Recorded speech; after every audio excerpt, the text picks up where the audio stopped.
Well, thank you for that introduction, Mr. Bell. As he mentioned, I am a politics major and I'm a political junkie. And so the topic of this CC is particularly exciting for me. I'm very interested to hear the speakers we have for this week. I am honored to have the opportunity to introduce our first speaker, Mr. Michael Goodwin.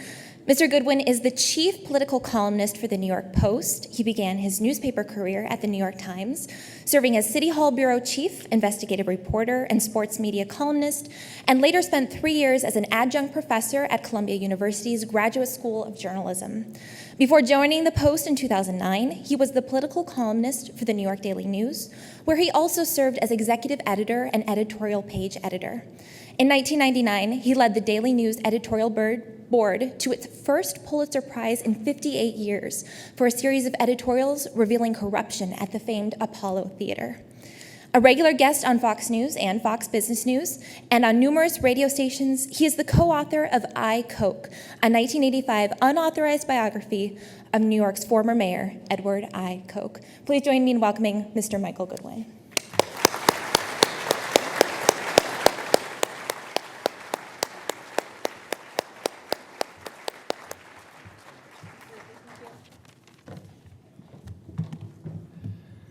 Thank you, Madeline.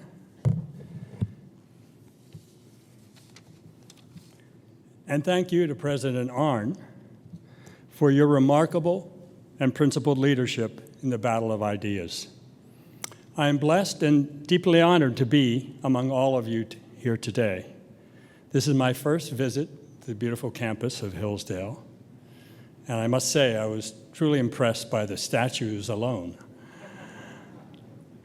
Nobody seemed to be writing graffiti on them or trying to tear them down. George Washington, Thomas Jefferson, Frederick Douglass. Doesn't anybody know they're here? But more important than any building or statue is Hillsdale's commitment to traditional American moral and religious values. That commitment helped to guide me as I prepared my remarks. I hope you will find them relevant to the task we are all engaged in, which is repairing our fractured nation. The question before us is not a simple one.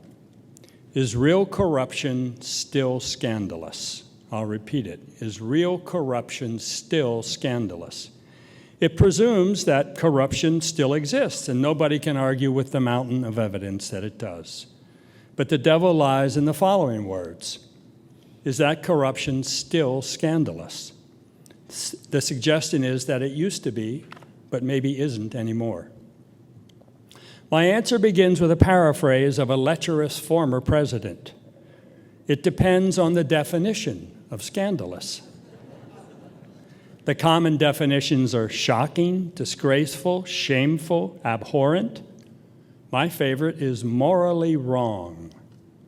All these choices point in the same direction, that a reasonable person who knows corruption when he or she sees it is outraged. It implies a common reaction that springs from a widely shared system of values. But that's where we run into trouble these days. Because of the rise of identity politics and the polarization gripping Washington, there's no longer a common understanding of who is the reasonable American. Is it a white person, a black person, an Asian, a Latino, a male, a female, a transgender? Is the person of faith? If so, which faith? Married or not? How old? And from what state?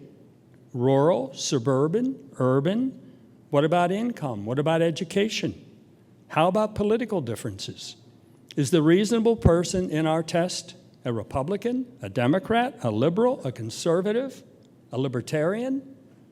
Regrettably, nowadays, we must also include the option of socialist.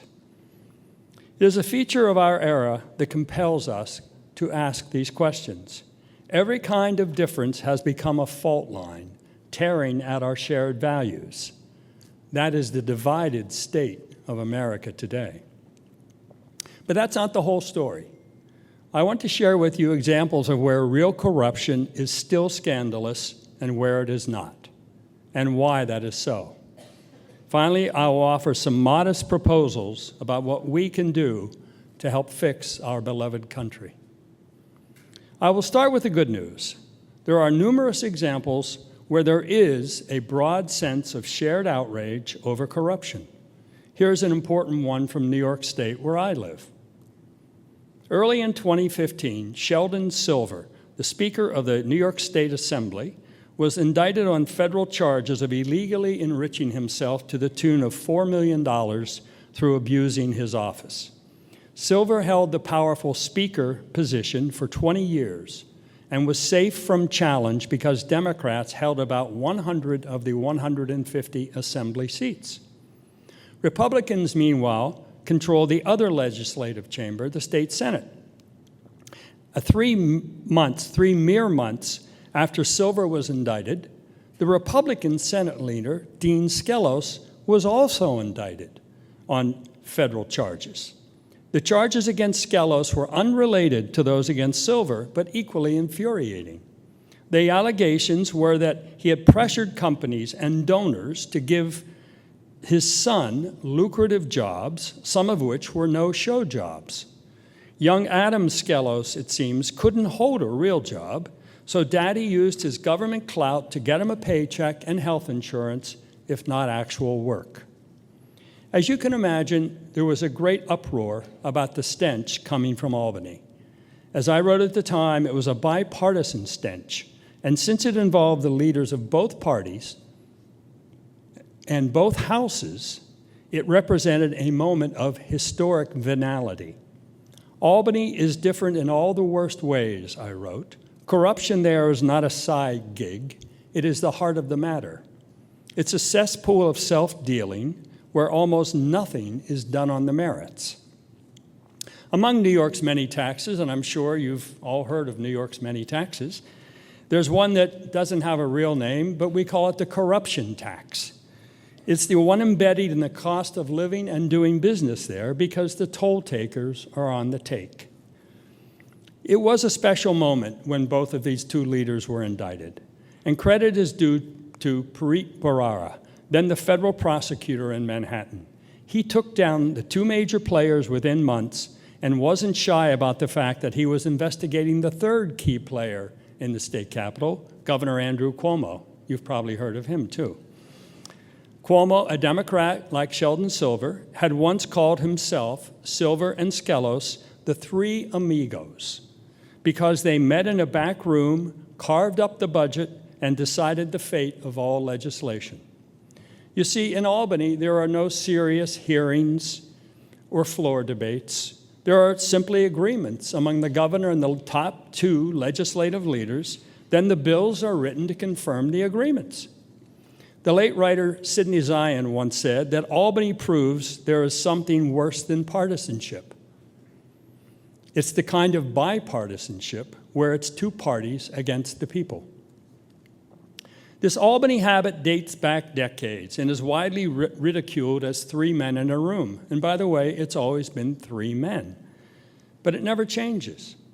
And here was Cuomo, so comfortable with the practice that he felt secure enough to lord the arrangement of the three amigos over the public, as though it were a joke. But let me say this about Andrew Cuomo. There is no such thing as a joke with him. This was his way of letting the public know who was boss and thumbing his nose at the calls for change. I tell you these details because corruption in the state capitol was so inbred that it looked unfixable. In recent years, nearly 40 officials have been convicted of crimes, and that does not include Eliot Spitzer. The former governor was spared prosecution, I'm sure you remember him as well, in a prostitution case after he resigned. Spitzer was widely ridiculed as, quote, client number 9, end quote, in the charges against the ringleaders. That was our governor. Things were so bad that in many years, more legislators were indicted than were defeated on Election Day. If you were not indicted, you were guaranteed re-election. Even if you were indicted, you usually still won re-election. But with the cases piling up, the mood changed. Corruption was no longer a laughing matter. The public had had enough. For example, after their arrest, both Silver and Scandalous wanted to keep their leadership positions, saying they would be vindicated at trial. Under state law, only felony convictions result in expulsion from the legislature. So only their fellow legislators could punish them, and very few wanted to do that. The undemocratic ways of Albany meant the leaders had total control over every perk, piece of legislation, and whether members kept party backing at the next election. It was a mafia-like system that served to keep members in line, or else. So when Silver and Scandalous were indicted, the vast majority of members in both houses, Democrats and Republicans, remember, were willing to let them stay, meaning they were willing to be led by indicted leaders. Those polls are the embodiment of a New York saying about the reformers who run for office promising to clean up government. It is said, quote, "They went to do good and stayed to do well." Too many times, public service morphed into personal gain. But as I noted, the mood had changed. Much to the surprise of Silver, Scandalous, and their lackeys, the public abandoned them. After a week in which outrage built and calls for their removal grew, both Silver and Scandalous gave up their leadership positions. Both were later convicted of all counts against them and were immediately expelled from their seats. The convictions were later set aside for fairly minor reasons, and both were retried and convicted again on all counts. Silver has been sentenced to 7 years in federal prison, and Scandalous and his son are awaiting sentencing. So our answer in this case is yes, real corruption is still scandalous to the public at large. The United Front was inspiring, and there were scant dissents from the belief that Albany was rotten to the core and something needed to change. That belief was shared by nearly all the state's newspapers, some of which are conservative and many of which are liberal. Even the New York Times, which often acts as if murderers are just bedwetters, did commendable work in investigating both Silver and Scandalous. The Gray Lady made no calls for leniency. Now, there are clear several factors contributed to this unified response. First, a raft of corruption had created wide disgust. When the leaders were arrested, it amounted to an aha moment. Second, the consensus was certainly bolstered by the fact that the rot was bipartisan. There might have been a different reaction if only the top Democrat or only the top Republican had been charged. But with one from column A and one from column B in the dock at the same time, there was no partisan split. Everybody wanted to throw all the bums out. I'm sure each of you can point to similar examples in your own communities. And I say that because in most cities and towns still, there is, thankfully, a common center of traditional values and shared experiences. Maybe not Chicago.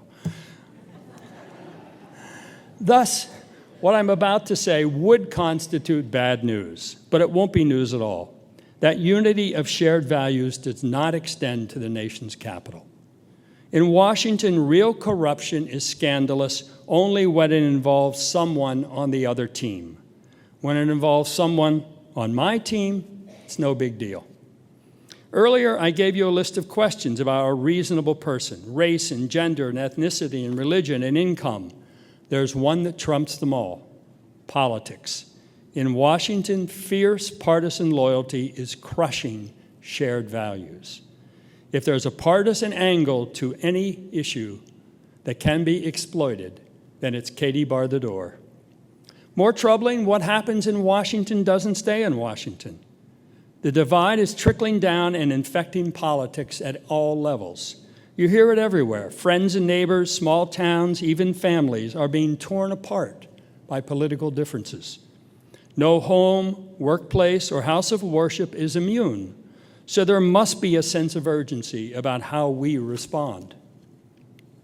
The alternative is to watch passively as the United States drifts toward some form of national crack-up. Already, we see disturbing signs of growing political violence. Obviously, the causes of this extreme partisanship are numerous, and they clearly include media and technology. Bill O'Reilly, the former Fox News host, once said that cable news often teaches people to hate each other. We also have to include social media and its obsessive fixation on this moment. Events and even comments can, in the blink of an eye, take on monstrous importance, far beyond anything rational. Because hysteria is contagious, people everywhere are becoming outraged all the time at what they regard as breaches of acceptable behavior. That wouldn't be so bad if the vast majority were offended by the same things. Then we could get big things done. Instead, the country is split almost exactly in half over what people are outraged about. Recall this example. When the IRS, under then-President Obama, singled out conservative groups to stall their applications for tax-free status, a fact admitted to by IRS official Lois Lerner before she pleaded the Fifth Amendment, coverage was minimal in the liberal media. The Associated Press, the Washington Post, CNN, etc., didn't think it was much of a story because they weren't outraged by the weaponization of the IRS. To them, it wasn't corrupt, and therefore it wasn't scandalous or newsworthy. Of course, it wasn't their ox being gored. Most liberal journalists probably believed it was a good idea to crack down on conservative groups, just prior to the 2012 presidential election, by the way. Democrats rushed to support the IRS after Obama himself insisted there was not a smidgen of corruption. In short, only half the country saw the IRS corruption as scandalous. The other half defended it. The case stands out as a watershed moment, but in fairness, it was not the first. For years, the polarization has become more toxic. It didn't start with Barack Obama, but it crossed a dangerous fault line during his tenure, as he reminded us just last Friday. If something offended half the country, the other half rushed to embrace it. It is so bad now that when we ask whether real corruption is still scandalous, we can say yes, but to only half the country at any one time. Each side has its own definition of what constitutes corruption and its own outrage machines to spread the word. When it comes to public corruption, we have two separate countries, each attacking and defending different things. And that was before a fellow named Donald Trump burst onto the scene. The severity of the division now makes the IRS battle look like the good old days. Every day, it seems, one side or another declares that Armageddon has arrived. Someday, they will be right. To most of the 67 million Americans who voted for Hillary Clinton, Trump's election is a form of public corruption, and so they find him scandalous. Unwilling to accept his victory as legitimate, they insist it was secured through collusion with Russia or something. Even if they don't know what or how, they know his entire presidency is illegitimate, and they are outraged every day. They call him unfit, a traitor, a criminal. The list is long and mostly unspeakable. Now, it's obviously true that Trump is unlike any president in history, taking the Oval Office after a notorious business career and personal life. 3 marriages, even more bankruptcies, and a life lived on tabloid front pages and reality television. It's fair to say that this is not the usual path to the presidency. And it's not as if he's folded into the mold once he got elected. Those policies are, in general, far more conventional than his personality. Hardly a day goes by when he does not say or tweet something that breaks new ground, and not always for the better. Each of these events is like fingers on a chalkboard to those who hate him. And their hysteria, what I and others call Trump derangement syndrome, gives them license to say the most vile things, harass his aides, and hound them off of airplanes and out of restaurants. Funerals, I'm thinking of John McCain's and Aretha Franklin's, are no longer just about the dead, but what the living think about Trump. And try watching an NFL game without getting into a discussion about players kneeling during the national anthem. Today was opening day for most of the teams, so I didn't watch. I didn't want to know the stories. Trump is such a lightning rod that a Kentucky Democrat running for Congress compared his election to the terror attacks on 9/11. Imagine that. But so far, until we have evidence to the contrary, we must say that Trump won the election fairly and can point to many successes in his administration. The economy is clearly booming, and there is a job for just about everybody who wants one. Under his America First agenda, he is correcting imbalance in foreign relations by trying to fix trade deals that disadvantaged American workers and companies. He's pushing NATO members to pay their fair share of the common defense. The qualifications of his judicial selections are solid across the board. And if Brett Kavanaugh is confirmed to the Supreme Court, we could see the most constitutionally conservative court in our lifetimes. As I wrote recently, the Supreme Court has, more than less, been tilting to the left since Dwight Eisenhower made Earl Warren Chief Justice in 1953. As a result of these accomplishments, most Trump supporters see no scandal in anything he does, only in what others do to him. Whether it's special counsel Robert Mueller's probe or the bias of the liberal media, they believe Trump is under siege in an attempted coup. They voted for him knowing his background because they wanted results they were not getting from either party. And most are getting those results, and so they defend him no matter what he does. His line that he could shoot someone on Fifth Avenue and still keep his support is probably only a slight exaggeration. We could say such blind support is also a form of Trump derangement syndrome. But make no mistake, it is the Trump deniers and the resistance movement that are making this era so troubled. Consider the conduct of the mainstream media, which has abandoned all standards of fairness and continues to embarrass itself with overt bias against the president. I've been writing and talking about this phenomenon for over 2 years now, yet I'm stunned on a near daily basis at the shoddiness of the so-called gems of the national press. The New York Times, the Washington Post, ABC, CBS, NBC, they give the impression their sole aim is to destroy the President of the United States. This is a form of public corruption, but only half the country finds it scandalous. Now, to be sure, the other half, millions upon millions of Americans, avidly consume this openly biased media. And while the media business is everywhere challenged by technology and cultural forces, it is a fact, a startling fact, that being anti-Trump has been good business for many of the purveyors. This is the exact opposite of shared values. The half of the country that is outraged by Donald Trump's presidency and calls it corrupt is happy to support media that have abandoned their traditional standards of fairness and principles.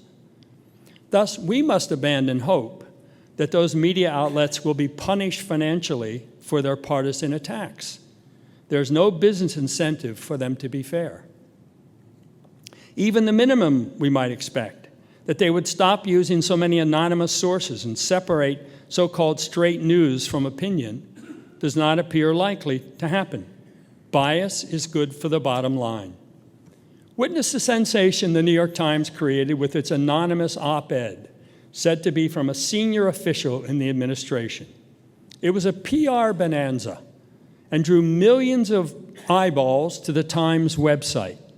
Clickbait, and it's a big moneymaker. Another case where public corruption is only scandalous for half the country involves some federal agencies. It's a fact that the Justice Department, the FBI, and others took liberties that were morally wrong and probably illegal because they didn't want Donald Trump to be president. Some individuals, like former top agents and lovebirds Lisa Page and Peter Strzok, were dumb enough to put it in writing on government computers. Although former Director James Comey, Deputy Director Andrew McCabe, Strzok, Page, and other leaders of the FBI were fired or demoted based on misconduct, the current director, Christopher Wray, acts as if the unprecedented events of 2016 and 2017 are mere reputational dents. Count him among those who don't find that corruption scandalous. He has support in the liberal media, of course, which scoffs at the idea that what the FBI did is a scandal at all. It was merely just a few agents privately giving their views of Trump. Nothing to see here. Move along. That, in turn, outrages the Trump half of the country, which sees both the FBI and the media as corrupt and untrustworthy. Again, the same set of facts are scandalous to some, but not to others. As for Democrats' reaction to Trump, let's just say the grief does not seem limited to 3, 5, 7, or even 10 stages. It's endless. Their answer to his presidency can be roughly divided into two groups: political assassination and political suicide. The assassination group is putting all its chips on Special Counsel Mueller. Their hope, their dream, their fantasy, their everything is that Mueller will find collusion, obstruction, or anything that will lead to impeachment and removal. Some even believe Stormy Daniels will lead them to the promised land. Political suicide is a path other Dems are taking as they embrace any shiny new thing, including socialism. The leftward lurch got a jolt last June when Alexandria Ocasio-Cortez, a 28-year-old former bartender, defeated incumbent Joe Crowley in a primary House seat in Queens, New York. In a flash, Ocasio-Cortez was the darling of the party, and some insiders declared she was its future. This is after winning a primary. They climbed on board when she called for abolishing the Immigration and Customs Enforcement Police, known as ICE. Briefly, the idea felt unstoppable until cooler heads realized that, 1, abolishing the agency would lead to border chaos, and 2, border chaos would lead to a Republican rout in the midterms. Besides, Ocasio-Cortez revealed that she was ignorant and confused about many things. Her claim that unemployment was low, quote, because everyone has 2 jobs, end quote, was a gift to comedians and Republicans. And this is a note to the Hillsdale, bragging rights to the Hillsdale economics staff. Ocasio-Cortez has a degree from Boston University with a major in economics. Can't make this stuff up, right? Then there is the dismal performance of the Democrats' congressional leaders, Chuck Schumer and Nancy Pelosi. They began by thinking they could negotiate with Trump on big-ticket items, including infrastructure and immigration. Schumer also thought that because he and Trump knew each other, they could work together. In fact, Trump had been a big contributor to Schumer over the years. But both he and Pelosi were cowed by the left-wing mobs that threatened their jobs. Early on, late one night, demonstrators appeared outside Schumer's apartment house in Brooklyn, screaming and chanting until midnight. They had nothing to say except no, no, no cooperation, shouting, "Screw Chuck." Though, of course, in truth, they used the word for screw that rhymes with Chuck. Clever, huh? Chuck learned his lesson and quickly joined the suicide caucus. The missed opportunities include the tax bill. Democrats could have helped to rebalance the mix of cuts in personal and corporate rates, but that would have meant some Dems would have to vote yes in exchange. Not a single one did, and the Democrats made no effort to actually fix or reform the bill in any way. That is how Trump derangement syndrome affects policies dear to every American, and another way in which polarization grows. So here we are. Half the country approves of Donald Trump's presidency, and the other half is offended by his existence. Under these circumstances, we are doomed to look in vain to Washington for examples of public corruption that are still scandalous to all Americans or even to a consensus. Where do we go from here? I will make 2 points. First, I've often mentioned the need to join the side you are on. I repeat that. That's a quotation. Join the side you are on. I first heard the great writer Midge Decter use that phrase years ago, and it stuck with me as an essential ingredient in any solution.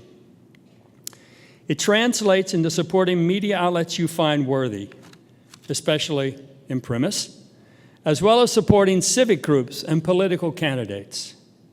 Your country needs you, so don't be a spectator. Get involved. Join the side you're on.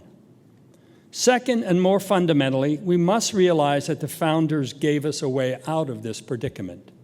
It's federalism, or the separation of powers between Washington and the states. Now, I'm hardly the first to say that the federal government has gotten too big to succeed. In fact, it is so big that it can only fail in most of what it does.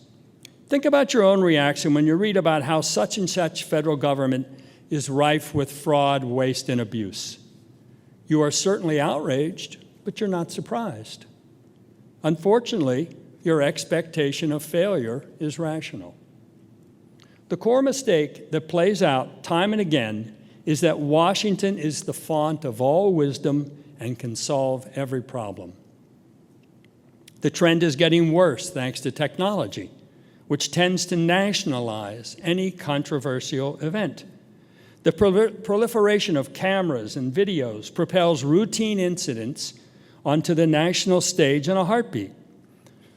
A police shooting, a lost child, a protest, boycott, neighbor disputes. The everyday grab bag of local issues are often deemed to require national solutions because social media spread them far and wide. This is utter and total nonsense and merely piles up problems on the doorsteps of Congress that nobody believes will be solved. That pile just becomes more grist for gridlock. Meanwhile, the role of the states in the federal system works well when it is allowed to. The states have developed in unique fashion, depending on natural resources and local populations, traditions, and politics. Nowadays, we look at states in the political shorthand of red and blue. We see certain characteristics that are more common in blue states, such as higher taxes and more regulations. And we see other characteristics common in red states, such as lower taxes and fewer regulations. In reality, lots of people and businesses see appealing aspects to both and to the mixed approach that many other states offer. If there were not advantages to more than one model, all 320 million Americans would flock to a handful of states. That they haven't is testament to the wisdom of federalism, that states would be laboratories for new ideas and programs that might or might not be good national policy. These laboratories are how problems get addressed. If taxes or crime are too high, or if public education is failing, citizens have more power to fix it, or they are free to move to other states. Either way, the structure offers paths for self-correction while also guaranteeing maximum liberty for individuals from a one-size-fits-all national government. There is then plenty of evidence to conclude that federalism is working much as the founders hoped.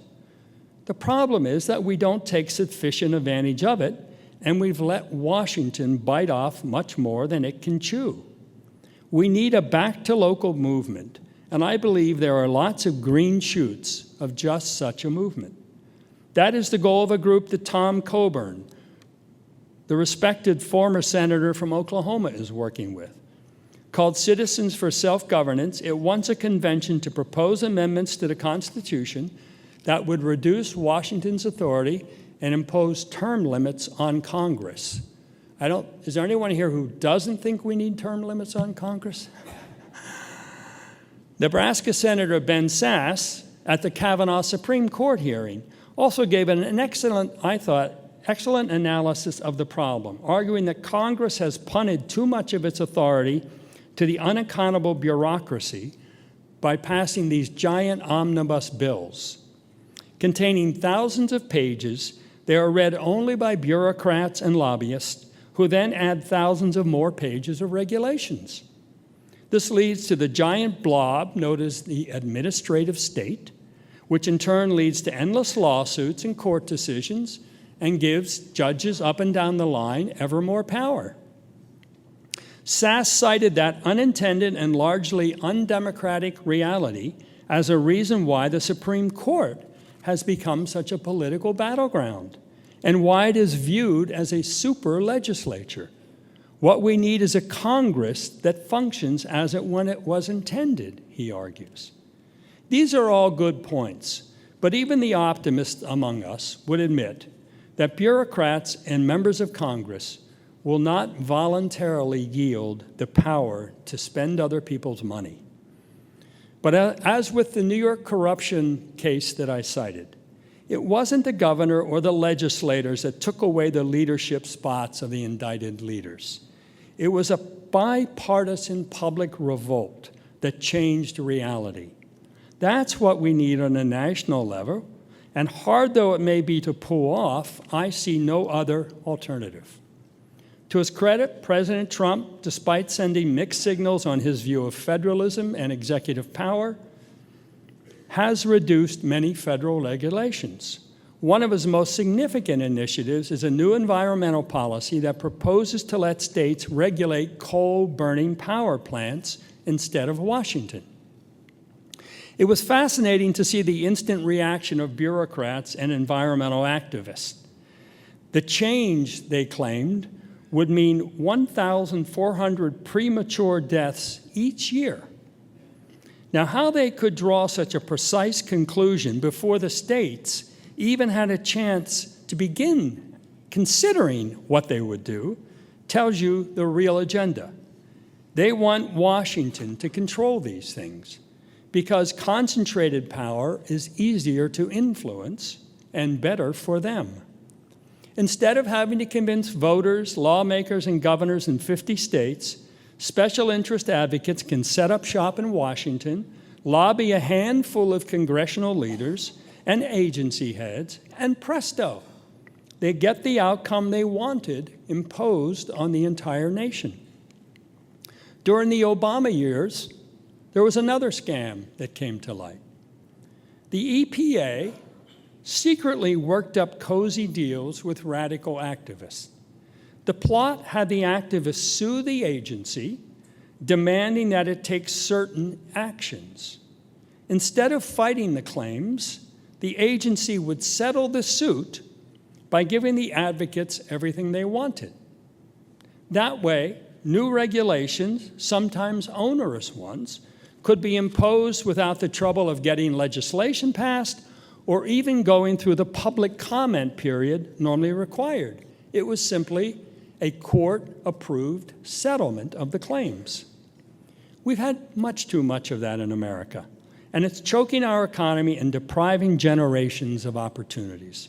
It's also a fundamental violation of the spirit and, I believe, the letter of the Constitution.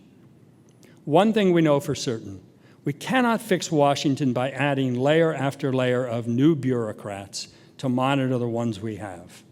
The best choice is to send more power back to the states. It can't happen all at once, but we can chip away at the blob. It's a lifetime's work, and we may not finish it, but we can make a meaningful difference by joining the side we're on. When we do that, the polarization over which we despair will shrink, and Washington can better focus on issues that only it can address, including defense and entitlement programs. That was the founders' vision. It is time we return to it. After all, we've tried everything else, and look at the mess we made. Back to local is the best way forward. Thank you very much for your attention.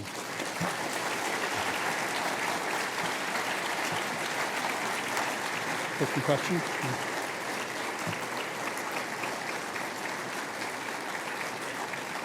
Thank you, Mr. Goodwin.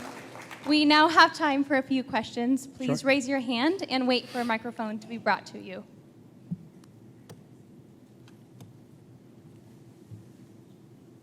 Great summary, but Thank you. you didn't mention the 10th Amendment.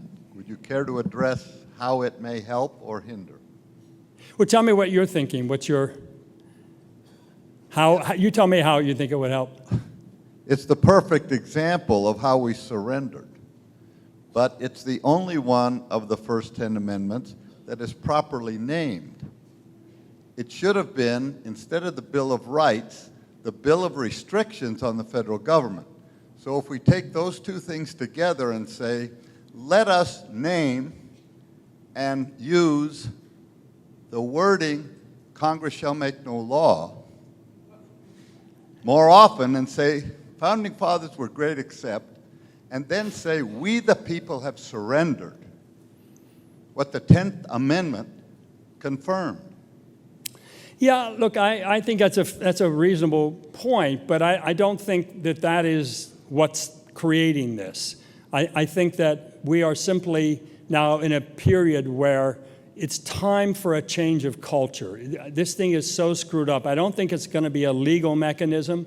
I think the Supreme Court is certainly going to help. But I think it's going to have to be a public revolt that forces Congress to do these things. Down the road, we may get there. But I think in the beginning, it's got to start just by individual members of Congress saying no to these omnibus bills, which I really believe SAS is onto the key hinge between all of these things. It is this giant legislation that just only Washington can do it, and there's no way to get out of it. That I think is the biggest problem of all.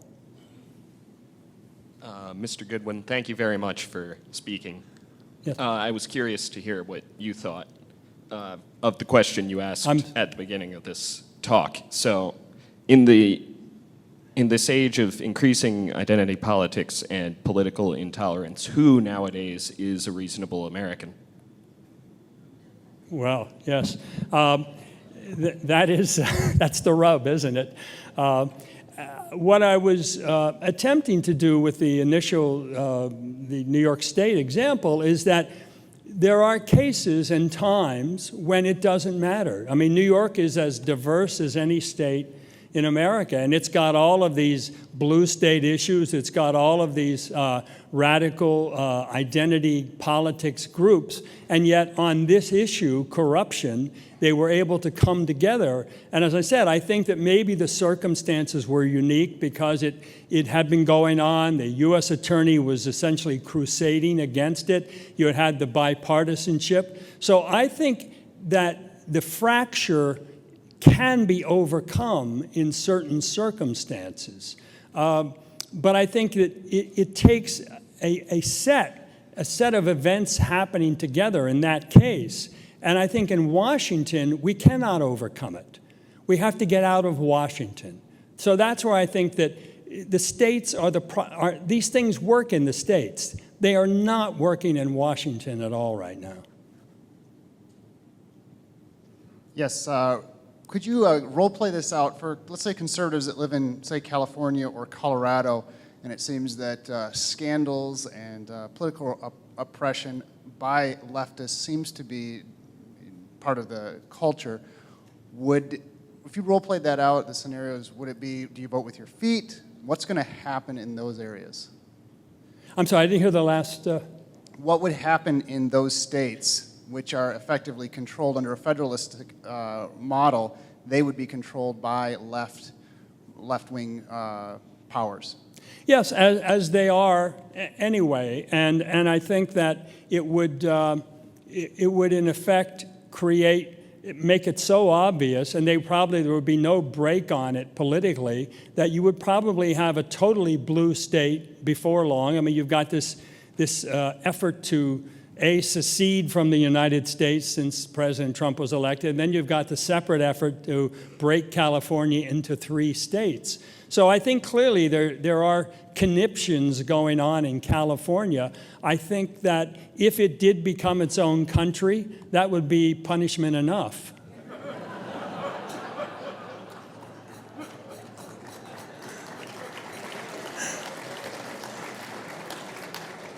Yeah.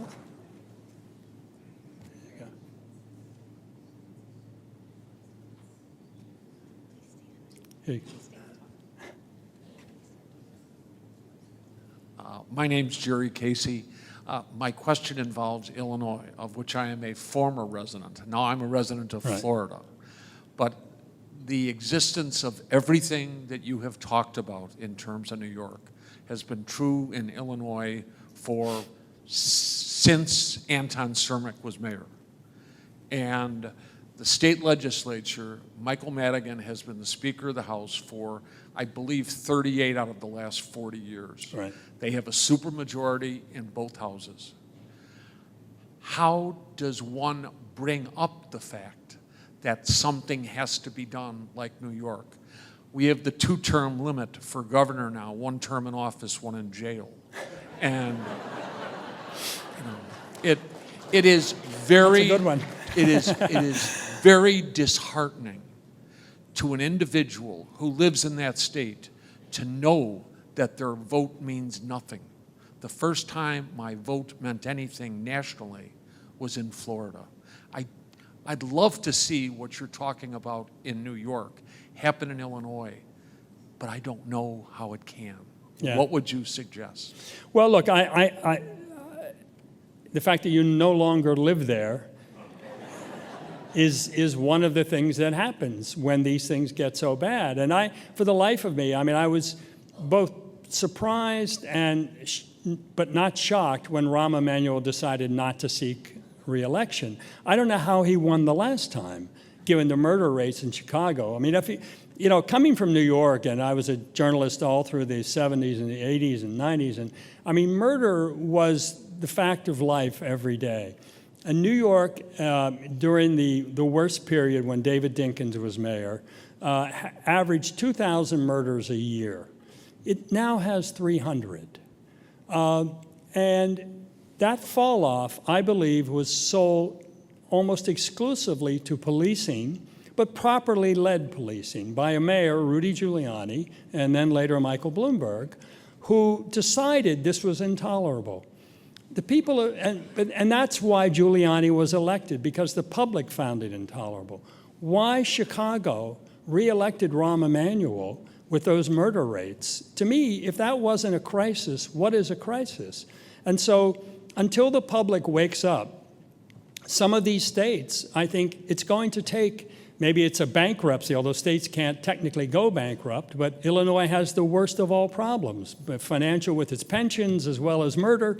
You would think that people would either leave or find new representatives to guide the city. But Chicago stands out as a case that has done neither.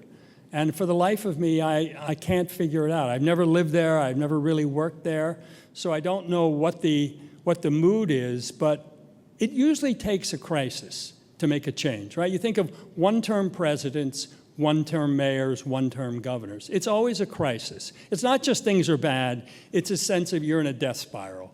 And I would think that Chicago is in something of a death spiral, but apparently not to enough people anyway. But maybe something's changing because Emanuel would run again if he thought he could win.